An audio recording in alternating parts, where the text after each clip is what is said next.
Okay, so this is kind of a second spin or second take on finding the limits of exponentials, and it's really important to understand both. I personally think this is the better way to go about it, but so that's why I don't show it first, because I do want you to really think about and understand how to do it, thinking about the graph, and it's just good practice to understand how graphs shift and reflect and all those kinds of things, because you will be put in a sticky situation on the exam, no doubt, like where you don't quite know what you have to do and you have to think your way out. You have all the tools. They put you in these situations where maybe you haven't seen an exact question before and you have to think your way out. And I kind of think about it in two ways I try to really talk about throughout the year. You can think graphically of functions, what they look like, what this is doing on the graph, and sometimes that'll help you get out of a sticky situation. Other times it's just having good number sense. And I'm going to talk about that a lot next year in the AP Calc, both AB and BC. And this will be one of our first looks at it. Well, not really. We've already been doing a lot of number sense with finding limits analytically, but we're going to kind of pile on here as well. And it's really not that hard of a concept. If you understand the first two part, like the two basic parts at first, applying them is not too bad. So I only did the first two, which you can add this in your notes, like right here. You already talked about like thinking about how the graph, I don't know why this is skipping so much. These are about thinking the graph, and we already talked about those. This will just be about numerically. And having good number sense is going to come in handy in kind of all the math that you do. And one of those things about number sense that we've already talked about is like, if you have a constant, like say 5 over x, and you know x is getting bigger, you don't have to write this part down yet. You keep putting in bigger and bigger and bigger numbers for x. So we would say as x goes to infinity, this is skipping a lot. I'm going to pause this for a second and see if I can restart it and see what happens. Didn't really help, so I'm going to have to write a little slower. But so what that means, x getting bigger, is that x is going to infinity. That means this thing will go to 0. That's just having good number sense. If the denominator gets bigger and bigger and bigger, then you're going to go to 0. If the numerator, and I like to make the other thing a constant so you can see it's not changing at all. If it were x over 5 and the numerator is getting bigger and bigger and bigger, this thing blows up and goes to infinity. And that's really just the whole idea here. So now we're going to take that idea and just look at it as an exponential. An exponential means, remember, some number to the power of x, where x is your variable. And x is going to get bigger and bigger and bigger, okay? Now, if that number, so I'm going to say if your base, this is really skippy. If your base is less than 1, so for example, 2/3 to the x, that's less than 1. And again, we're talking about numerically. We already talked about this as graph. We know that this is decay, right? When your b is less than 1, it's exponential decay. I like to think numerically, actually, before I say less than 1, that the kind of swing point is if it's exactly 1. If I have 1 to the x, what happens is I make x get bigger and bigger and bigger. Nothing, because it's just 1 squared, 1 to the third. Those are all equal to 1, so it just stays the same, or equals 1, okay?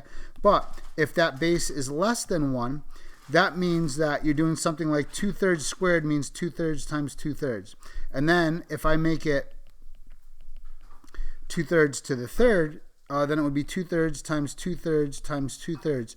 And since this number is less than 1, that means when you multiply a number less than 1 by itself over and over and over, the result keeps getting smaller and smaller and smaller, because when you multiply 2 times 2, you get 4, and then over here you get 3 times 3, you get 9, you get 4/9. Think about the separation between these two numbers. They have a difference of 5. Here I go 2 times 2 times 2 is 8 up top, and 3 times 3 times 3 is 27. You could see the difference between the numbers is larger now. That difference is increasing, which means that if the bottom's getting bigger faster, which is the case here, that means it has to go to 0. The limit must be 0. So when your base is less than 1, a number less than 1 where x is going to infinity always goes to 0. The reverse will be true. If the base is bigger than 1, having some number sense here, If I go 3/2 to the x, if I make x bigger and bigger and bigger, we could look at like 3/2 squared versus 3/2 to the third. As I make my exponent bigger, that means x is going to infinity. You can see the difference again. 9/4 is going to grow between them, but this time it's the top that's getting bigger faster. That's how I think about it. Okay, so that's having a number sense.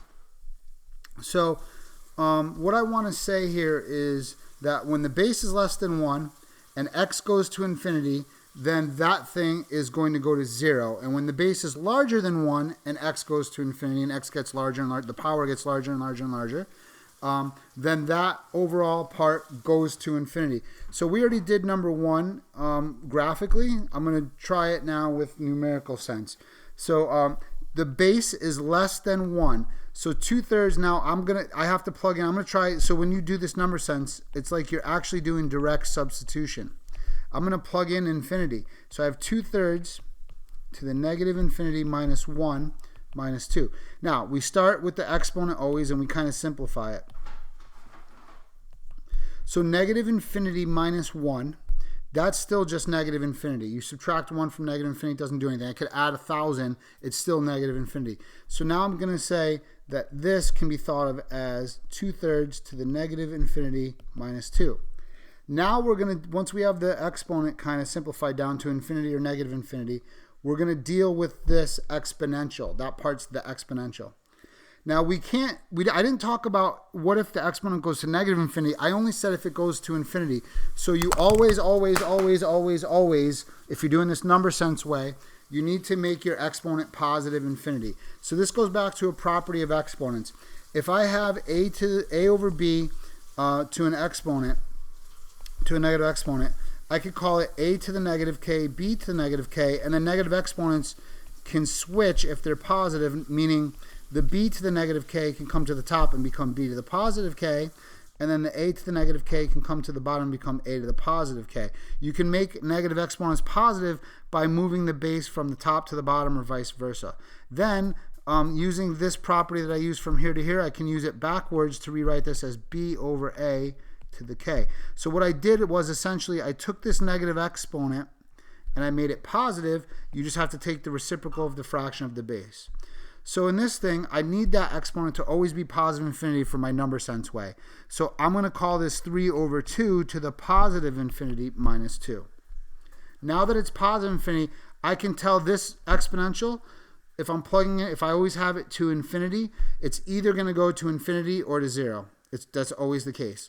So in this case, the base is bigger than 1, which means a number bigger than 1 to the infinite power means it just gets bigger and bigger and bigger the more times I multiply it by itself. So that goes to infinity, and then I have minus 2. Well, what's infinity minus 2? Subtracting 2 from infinity does nothing to it. It's still infinity, and that's the answer we got the first time thinking about the graph. But I think number sense here is better for these limits. Now remember, it's for limits of exponentials. We're talking about a very specific case here. Limits of exponentials where x approaches infinity or negative infinity. Remember, if x approaches a number, it's just direct substitution. And here's the nice part about this. No matter what, if you recognize that it's an exponential, you basically do direct substitution, because I said doing the number sense thing here with infinity and negative infinity is basically just direct substitution, and just understanding what the process is here. We got to first always make it positive infinity and then go from there. Now, another thing I like to say is just to really point this out, because on the test, you're going to be given a limit, and you don't know if it's an exponential or if it's a like you will know by the time you take it, but it's hard to tell the difference if it's exponential or a polynomial or whatever, or rational, and they all have different methods of finding their limits. So keep in mind, how do I know this thing is an exponential function? Well, where's the variable? It's in the exponent. That's what makes it an exponential. Okay, look at every single one of these. The variable is in the exponent. So that's how we know to go into this process. So the nice thing here is if you do it the way I'm saying now, it's just always direct substitution. So let's try it on all of these. All right, so they want me to plug in a negative infinity. So I'm going to say it's negative 0.4 to the negative infinity minus 4. So I'm going to write 0.4 as 4/10. You don't really have to do this. Just know that it's less than 1. And if you make this infinity positive, if you take a fraction that's less than 1 and flip it, you now have a base that's bigger than 1. So you don't even have to call it 10/4 if you don't want. You could call this one 4/10 and then that one 10/4. I can just say that's less than 1, so that's bigger than 1. Now I focus on the exponential, not times the negative. We're going to deal with that later. Whatever your number you're multiplying here, out front, it could be a 2, it could be a -2. We do that after we deal with the exponent and before we subtract the 4. Okay? So think of this as a -1 times. That's how I like to think of that. We're going to do this thing first. What's a number bigger than 1 to infinity? That goes to infinity. So now I have -1 times infinity minus 4. What's -1 times infinity? That -1 does actually affect the infinity. It becomes negative infinity. And then negative infinity minus 4, well, that's still the -4. Subtracting 4 from negative infinity does nothing to it. It's still negative infinity. I like this better than the graph. I'm going to go through these next ones a little faster because I want to keep this video under 15 minutes, and we're at 11 right now. Okay, so they want me to plug in infinity. So I have negative, I'm going to call it like a -1 to the 2/3 times negative. I plug in my infinity for x plus 2 plus 3. This part right here, I've resolved that first. Negative infinity plus 2 is just negative infinity. Remember how I was saying before graphically, this plus 2 up here does nothing. It shifts left and right, but that doesn't affect our limit because our limit is our y value. Shifting left and right doesn't really affect our limit, our y value. All right, so negative infinity plus 2 is negative infinity. This is a number less than 1 to the negative infinity, so I'm going to make it, I want to make it to the positive infinity, so that means I have to take the reciprocal. So now it's a number bigger than 1. A number bigger than 1 to infinity is infinity. So I have -1 times infinity plus 3. So now I do the multiplication next. -1 times infinity is negative infinity. Negative infinity plus 3. Adding 3 onto negative infinity does nothing to it. This limit is negative infinity. All right, this guy, they want us to plug in infinity into it. So I'm going to say it's negative. Again, I'll think of it as -1. You could probably stop writing the -1, but I like you to do that afterwards. It's not part of the base. The base is simply just 2. Your base always, always, always, always has to be positive for this to work, okay? Exponentials get really messed up if your base is negative. So you think of it like this. I'm plugging infinity in for x. So here I go, negative infinity minus 1 is still negative infinity.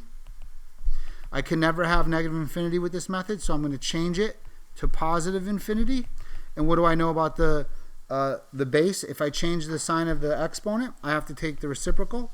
And now this is a base that's less than 1 to infinity. That actually goes to 0 because 1/2 times 1/2 times 1/2 over and over and over, the bottom keeps getting larger and larger and larger, and the top is just 1 all the time, right? 1/2 times 1/2 times 1/2. It's 1 times 1 times 1 in the numerator.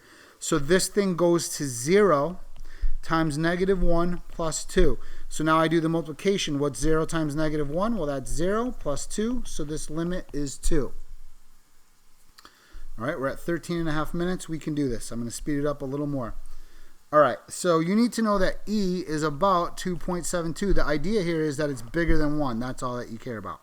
So now I go E to the negative. Now I'm plugging in a negative infinity minus 1 plus 2.